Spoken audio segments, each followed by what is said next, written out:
welcome to the True Crime Never Sleeps podcast. I'm your host, Larry Lace. To stay up to date with all of our content, check out our Twitter account at TrueCrimeNS and subscribe to the podcast on your favorite podcast platform. And don't forget to hit that subscribe button and bell notification button to be notified of future videos. This show is sponsored by Pondex. Check out Pondex.com and use the promo code Larry21 for 10% off your order. Today we're diving into the assassination of former Israeli Prime Minister Yitzhak Rabin. So let's begin. The assassination of Israeli Prime Minister and Defense Minister Yitzhak Rabin was the culmination of an anti-violence rally in support of the Oslo peace process.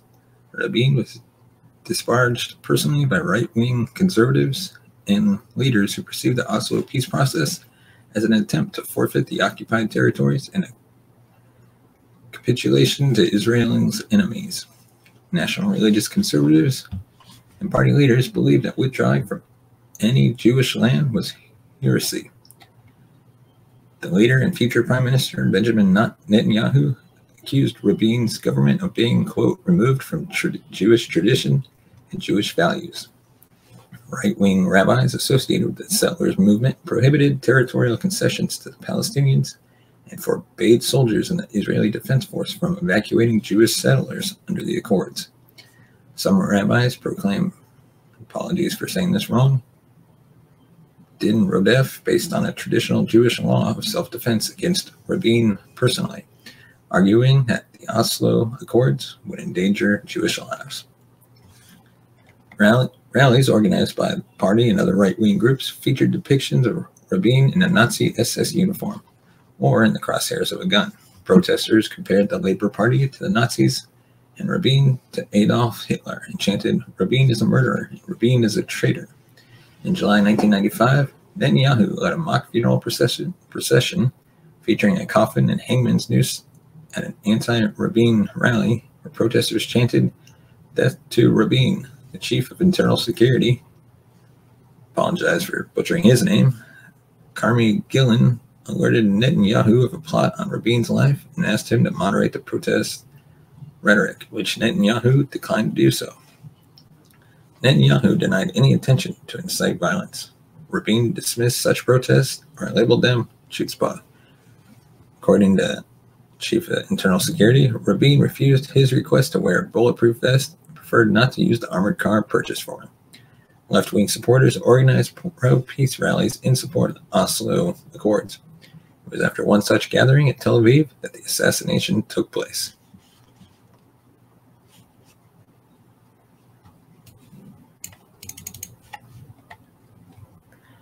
The assassin was Yigal Amir, a 25-year-old former Hesder student and far-right law student at the university. Amir had strenuously opposed Rabin's peace initiative, particularly the signing of the Oslo Accords, because he felt that an Israeli withdrawal from the West Bank would deny Jews their biblical heritage, which they had reclaimed by establishing settlements. Amir had come to believe that Rabin was a rodif, meaning a pursuer who endangered Jewish lives. The concept of din rodif, law of the pursuer, is a part of traditional Jewish law. Amir believed he would be justified under din rodef in removing Rabin as a threat to Jews and the territories. In the Israeli settlements, pamphlets debating the validity of applying din rodef and din moser, the law of the informer, to Rabin and the Oslo Accords were distributed at synagogues. Both carried a death sentence according to traditional law. There was disagreement among religious Zionists as to whether Amir ever secured authorization from a rabbi to carry out the assassination of Rabin. His father later said that in the months before the assassination, Amir repeatedly said that the prime minister should be killed because a din rodif was issued against him. During his later trial, Amir stated, quote, I acted according to din rodif. It was not a personal act. I just wanted Rabin to be removed from his position.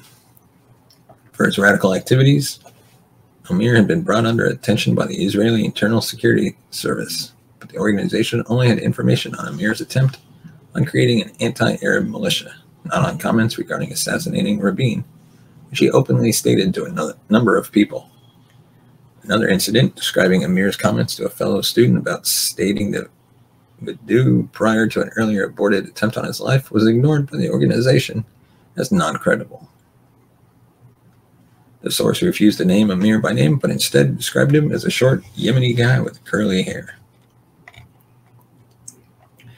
After the rally, Rabin walked down the City Hall steps towards his car. As he entered the car, Amir approached the car from the rear and fired 2 shots at Rabin with a Beretta 84F semi-automatic pistol. Rabin was hit in the abdomen and chest.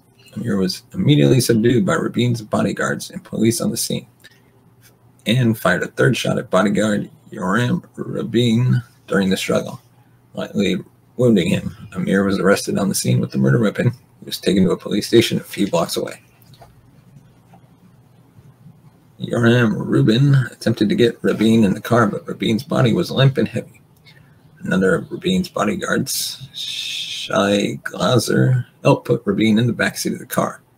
The driver was ordered to proceed to the hospital at the Tel Aviv Soraski Medical Center, a short drive away. The body became disoriented by the hysteria of the shooting and the crowds that lined the streets, and as a result, lost his bearings. Rabin, who was bleeding heavily, was initially conscious and said that he thought he'd been hurt, but not too badly, before passing out. The driver drove frantically, trying to find the hospital, running red lights and swerving to avoid pedestrians. When he spotted a police officer, Pinchas Tarim, he ordered him to get the vehicle and direct him to the hospital. 2 minutes later, at 9:52 p.m., some 10 minutes after the shooting, the car arrived at the hospital. At this time, Rabin was not breathing and had no pulse. Doctors performed an initial examination, attached Rabin to an IV, and drained the air that had seeped into his right chest cavity with a tube inserted into his rib cage. After the air was drained from Rabin's chest, his pulse reappeared. He then underwent surgery. Meanwhile, cabinet members, military officers, security officials, family members of Rabin arrived at the hospital, as did Rabin's chief of staff. Apologies again for butchering these guys' name, but I can try my best. Eitan Haber. After Israeli media reported the shooting, a crowd of spectators and journalists began to gather in front of the hospital. At one point, the doctors managed to briefly stabilize his vital signs, and after being informed, Habir told a high-ranking defense ministry official to begin preparations for setting up a makeshift office at the hospital, with telephones and fax lines to enable Rabin to continue his work as prime minister while recuperating. However, his condition rapidly deteriorated again. After his heart stopped, the surgeon carried out a cardiac massage in a last-ditch attempt to save him. At 11:02 p.m., 1 hour and 20 minutes after the shooting, doctors gave up their effort to revive Rabin and pronounced him dead. At 11:15 p.m., Eitan Haber walked out of the hospital to face the television cameras outside and announced Yitzhak Rabin's death to the media. The government, saying, quote, "The government of Israel announces in consternation and great sadness and in deep sorrow the death of Prime Minister and Minister of Defense Yitzhak Rabin, who was murdered by an assassin tonight in Tel Aviv. The government shall convene in 1 hour for a morning session in Tel Aviv. Blessed be his memory." In Rabin's pocket was a blood-stained sheet of paper with the lyrics to the well-known Israeli song for Peace, which was sung at the rally and dwells on the impossibility of bringing a dead person back to life and therefore the need for peace. Shortly after Rabin's death, an emergency meeting of the Israeli cabinet was held, during which Shimon Peres, then serving as foreign minister, was appointed acting prime minister. About 3 hours after Rabin's death, Dr. Hiss, the Israeli government's chief pathologist, arrived at the hospital to conduct an autopsy together with 2 assistants, including a photographer. The autopsy found that 1 bullet had entered Rabin's lower back, ruptured his spleen, and punctured his left lung, while the other pierced his back below the collarbone, smashed through his rib cage, and pierced his right lung. Hiss concluded that Rabin had died of massive blood loss and the collapse of both of his lungs, and that his chances of surviving the shooting had been extremely low. A brain scan found an embolism in one of Rabin's cerebral arteries, a large pocket of air that had entered his bloodstream in the lungs and traveled to the brain, restricting the flow of blood and oxygen. This blockage had hindered the resuscitation effort. Amir was interrogated by Chief Superintendent Naftali. He made a full confession, and after being told that Rabin had died, Amir expressed joy and asked to be brought schnapps to make a celebratory toast. Police officers and Shin Bet agents subsequently raided the Amir family home, where they arrested Amir's brother, whom he had implicated as an accomplice during his interrogation. Rabin's assassination was a shock to the Israeli public. Rallies and memorials took place near Kings of Israel Square, later named Rabin Square in his honor, as well as near Rabin's home, the Knesset building, and the home of the assassin. Many other streets and public buildings within Israel and internationally were named for Rabin as well. The assassination has been described as emblematic of a cultural struggle between religious right-wing and secular left-wing forces within Israel. The Middle East Institute described Rabin's assassination as reflecting a deep cultural divide within Israel's body politic, intimately connected with the peace process, which illustrates both increased polarization and political conflict in the country.